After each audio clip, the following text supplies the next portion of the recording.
कल संसद में एजुकेशन की जो न्यू रिफॉर्म पॉलिसी थी वो काफ़ी रिगजिग के बाद पास हो गई।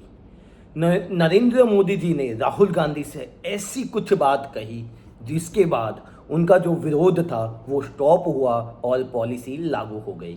जंतर मंतर पे 26 दिनों के करीब सोनम वांगचुक ने भूख हड़ताल की और ये श्रेय पूरी तरह से उन्हें ही जाता है, नहीं कि सीजेपी या बीजेपी या कोई अनदर पर्सन को। मेरे हिसाब से ये पूरा का पूरा जो श्रेय है वो सोनम वांगचुक को जाता है, जिन्होंने इतने समय से बिना कुछ खाए पिए अपनी भूख हड़ताल को कंटिन्यू रखा और लास्ट में गवर्नमेंट ने उनसे बात करके उन्हें आश्वासन देकर और आखिर में ये पॉलिसी को पास कर दिया। तो एजुकेशन पॉलिसी क्या है, इसके बारे में आपको जानना हो तो मेरी पिछली वीडियो में जाकर देखिए। पूरे कानून के बारे में डिटेल में इंफॉर्मेशन हमने शेयर की है। ये नई पॉलिसी अब संसद में से पास हो चुकी है और अब जितने भी लोग हैं जो पेपर लीक करवाते हैं उनके अगेंस्ट स्ट्रिक्ट से स्ट्रिक्ट एक्शन लिया जाएगा। लेकिन सबसे बड़ी बात यह है कि क्या गवर्नमेंट उन माफिया किंग के अगेंस्ट स्ट्रिक्ट एक्शन लेगी या नहीं।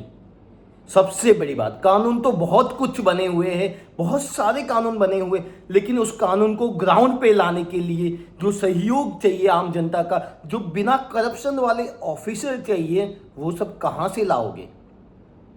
और ये इंडिया है मेरे भाई, यहां पर करप्शन से ही सब कुछ होता है और इस शब्द को पता नहीं कौन सी गवर्नमेंट कब चेंज करेगी। वही भारत है जहां पे शांतिपूर्ण आंदोलन को हिंसावादी आंदोलन में बनाया जाता है और जहां पर किसी भी की मां बहन तक को गाली दे दी जाती है, गंदी किसी के धर्म की मजाक बना दिया जाता है, तो किसी को कुछ भी कहे कर उसे शांतिपूर्ण आंदोलन का नाम दे दिया जाता है। गवर्नमेंट प्रॉपर्टी जो आम पब्लिक के टैक्सेस से बनती है, गवर्नमेंट प्रॉपर्टी जिसे खरीदने के लिए गवर्नमेंट अपनी जेब में से पैसा नहीं डालती, लेकिन आम पब्लिक जो टैक्सेस पे करती है वही पे से वो गवर्नमेंट प्रॉपर्टी आती है, उसे तोड़ दिया जाता है, उसे डैमेज किया जाता है और फिर भी कोई आकर कहता है कि ऐसे लोगों के अगेंस्ट कोई भी एक्शन नहीं लेना चाहिए।